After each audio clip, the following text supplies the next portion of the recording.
In the last part, we talked about how people draw circles when something important is happening inside them. What's interesting is that people all over the world have noticed this, even when they did not know about each other. So different cultures didn't copy mandalas from one another.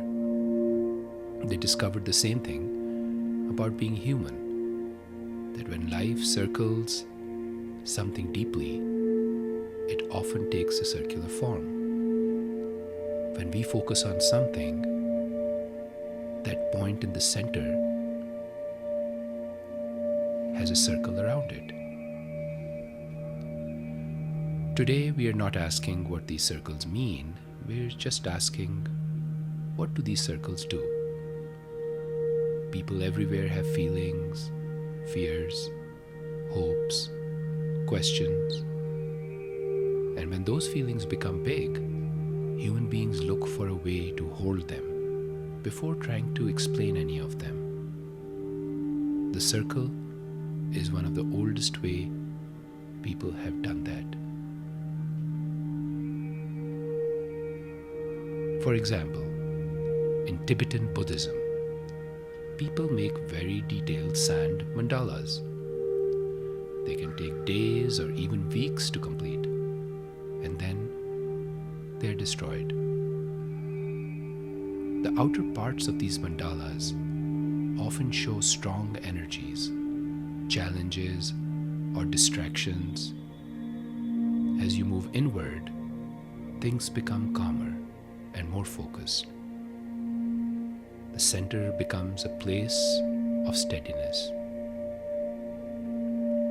The figures you see in these mandalas are not only decorations, they're symbolic. They represent qualities like wisdom, compassion, clarity. In this way, the mandala trains attention. After the mandala is finished, it is swept away. This teaches that beauty does not need to be owned to matter. It can come and it can go. This is like building something carefully and then practicing letting go. It helps the mind learn how to focus without needing to possess.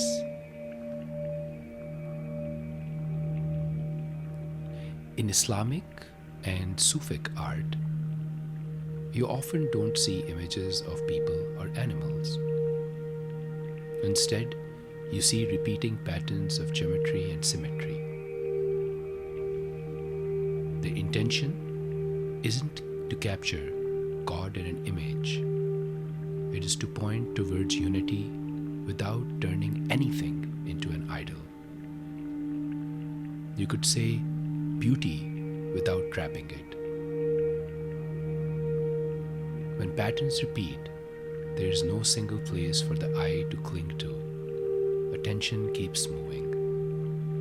This helps the mind relax its need to control, to need to focus. At the same time, there is often a center, a place of quiet focus. Everything seems to come from it, and everything returns to it. As the eye follows these patterns, it mirrors a deeper movement towards unity. In ancient cultures like Egypt, circles were used to show order and balance. They believed life works best when things are in harmony. Not too much, not too little. The sun rises and sets, the seasons return. Life moves in rhythms.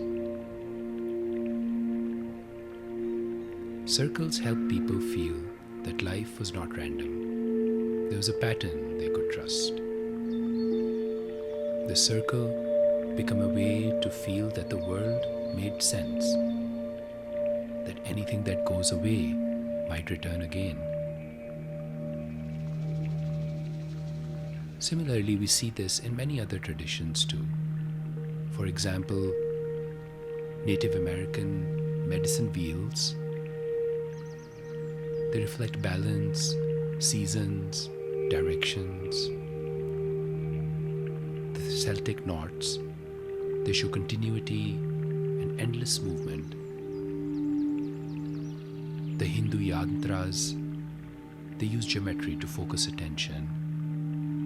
The Christian rose windows, where light is organized through symmetry. Different languages, the same human instinct. In our culture, in the present modern day world, we still use circles when something matters. Support groups sit in circles. Families gather around tables. People sit around fires. Children sit in circles at school. People hold hands, sing, clap, and repeat words together in circles. When people are dancing, they whirl around in circles. Circles reduce hierarchies. Everyone can see everyone. No one is behind, no one is front. This helps people feel safer and more connected. So across cultures, ancient and modern, mandalas were not only theories, but they were lived experiences. They continue to be lived experiences. They are responses to what happens in our minds and outside in the world.